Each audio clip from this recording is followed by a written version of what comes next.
The Forgotten Attraction by Ari Sarmiento. Many years ago in 1998, I was foolish enough to venture into a decomposing wasteland that was called Fluffy and Jasmine's Animal Kingdom. Let me introduce myself. My name is Charlotte, but you can call me Charlie. I had 3 friends that accompanied me, and these friends were Jacob. He was a timid and fearful person, even as a kid. Then there's Derek.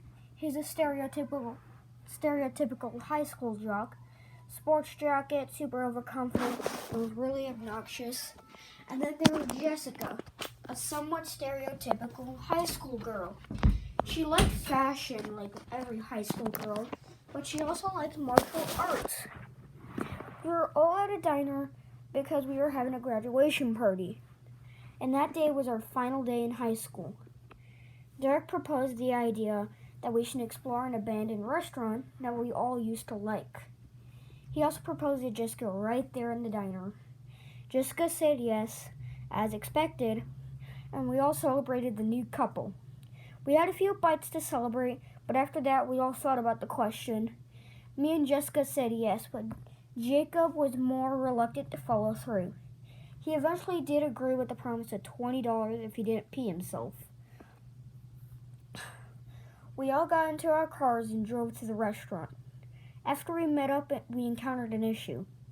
The door was locked, and Derek said he would solve the problem. Instead of picking the lock, like I expected he would, he smashed the glass pane doors with a rock and opened the door, reaching his hand in the restaurant. He got a cut from doing that, obviously, and all he did was say the fact, then he moved on. But we are now in all of us split up to explore and let our minds wander. I heard Derek say to Jacob, "I dare you to eat it." Jacob said no, obviously, but then Derek added the promise of $10 if he did. Jacob reluctantly agreed and took a bite out of a rancid pizza slice. Almost immediately after this, he threw up and fainted. Derek, being a jerk, slipped the $10 into Jacob's pocket. Hey, at least he gave him the money. After a few minutes, we woke up Jacob and we all met up in the main area of the restaurant. Jacob started a bit and said, "Aren't the animatronics supposed to be here?" We all looked at the stage where they were supposed to be, and a chill went down my spine. We all jumped a bit when we heard heavy footsteps going towards us. They were menacingly slow, and I slowly turned around in a state of panic. When I looked behind me, it was a pair of lights.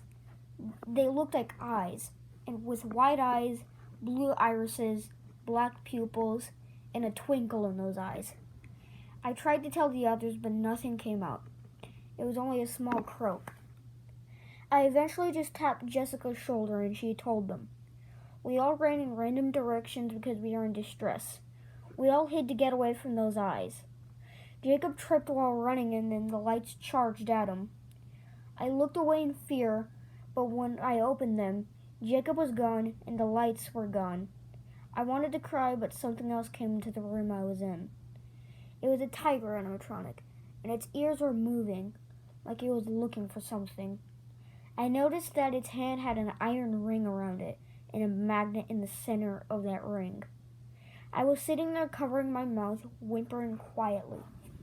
Eventually, the animatronic left the room, and I was a little more relaxed, and then I booked it. I ran to the door, but something was in the way. Somebody had boarded up the front door. Everybody met up in the arcade, but not before I showed them the door. After we got to the arcade, we started pointing fingers at each other and accusing one another that they boarded up the door. Derek just said, "Why not just break the doors down?" I told him about that tiger animatronic and how I knew it was sound sensitive.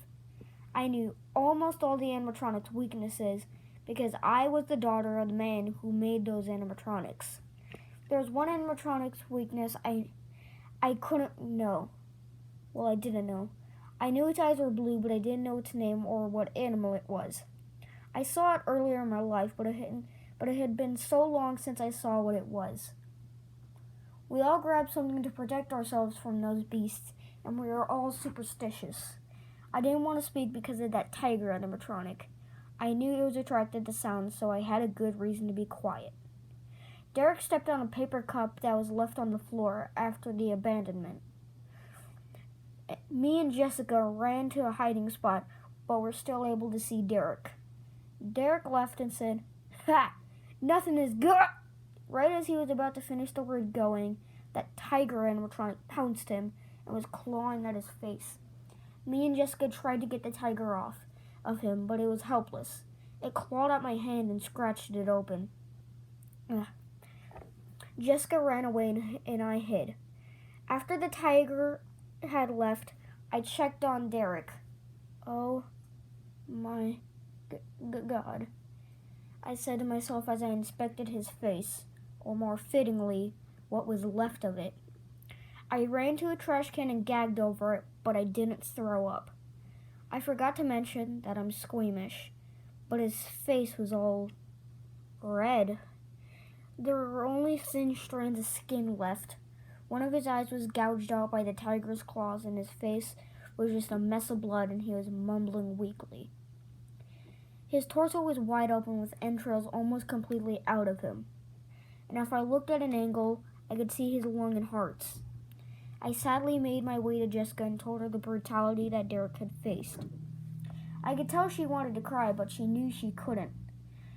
She wanted to go head-on with the animatronic that killed Derek, because if you remember from the beginning, Jessica is a newlywed to Derek. But we went on silently with our adventure, and we both felt depressed the whole time. We were starting to feel lost, and then we came across a security room. This room had 8 televisions. They were in groups of 4. There was a closet behind the desk where the security guard sat. It had boxes and spare parts, but what made me nervous instead of depressed was the fact that there was a vent in the corner. There was no flashlight I could use to see. The only thing that they could use was a light that was powered by a button, and the light temporarily stayed on for 3 seconds, and you had to wait 3 seconds before you could use it again. I was checking the closet so nothing would get in and attack us. I grabbed a gun that I found in a box just in case something did get through my constant checking. I was starting to calm down until I heard a metal banging. I checked the closet with shaky hands. Nothing? I was expecting something to be Charlie, quick! Jessica urgently shouted. I whipped out the gun and looked, but it was too late. I saw a lion animatronic charging at me. I shot at it blindly, and the bullets did absolutely nothing to the wild lion. I was knocked to the ground, and the lion was on top of me, ready to kill me and brutalize me like the other did to Derek. I was saying to myself as I figured out how this happened. One of the animatronics in the vent was making sound, and the other came dashing through the vent through the entrance of the office. Clever. The other animatronic was distracting me so the other could attack. I had the gun in my hand, ready to off myself to take away the chance of a brutal death, to be left bleeding there like Derek. I was about to pull the trigger when I heard something hit the floor. I opened my eyes and see the lion animatronic lying on the floor with a dent in its head, deep as a bowl. Jessica had bludgeoned its head in with a flashlight. I don't know what came over me, but I felt something inside me. Jessica shook me a bit, and I zoned back in. Me and Jessica were heading towards the exit because we had found a hammer to get rid of the nails. When we got to the door, I gave Jessica a hug and closed my eyes. She wrapped her arms around me like I did her. The mood was ruined when she started crying. I opened my eyes, and I started to cry like she. She had blood dripping from her mouth, and then a knife went out her throat. And it didn't just slit it, it went into the throat all the way. Then whoever did this just went berserk on her, stabbing her gut over and over and over again. All I could hear was that squishing and her coughing, and it just made me throw up on the floor, and I stumbled around. I regret coming here. I ran away, but I clumsily ran, and I kept on tripping on my own feet. I ran into her room and locked the door behind me. When I looked at where I had entered, it was like a lab of sorts. It had writing all over the walls like "Find a Way" and "Must Live." And I was confused on what it all meant, and then I saw the bodies of Jacob and Derek inside of empty animatronic costumes.